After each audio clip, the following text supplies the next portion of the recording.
জিন ভূত খার লগে বেশি লাগে জানেননি, মহিলাগুলোর লগে বেশি লাগে। লাগেনি না লাগে না? পুরুষের লগে কম লাগে, মহিলার লগে বেশি লাগে। জিন ভূত লাগে বেশি লাগে। এর লাগি মা বই নকলের একটা দোয়া শিখাই দিন যান, আপনার বাচ্চাদের একটা দোয়া শিক্ষা দিন যান, জিন ভূত থাকি আল্লাহ হেফাজত করি লিবা। সুবহানাল্লাহ। নবীজি ছোট ছোট বাচ্চাদের এই দোয়াটা শিক্ষা দিতা, সাহাবায়ে কেরামরে এই দোয়াটা শিক্ষা দিতা।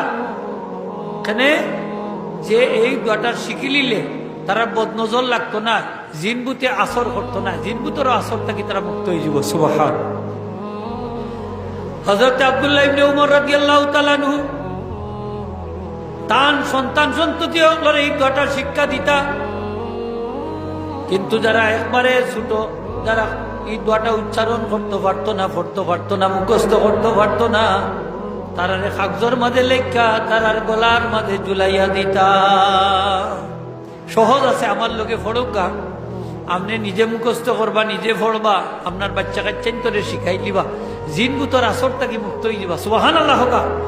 আমার লোকে পড়ুকা আপনারা, আউযু বিকালিমাতিল্লাহি তাম্মাতি মিন কুল্লি শায়তানিন ওয়া হাম্মাতিন ওয়া মিন কুল্লি আইনিন লাম্মাতিন। সহজ আছে, 3 বার পড়তা, সকালে 3 বার, বিকালে 3 বার।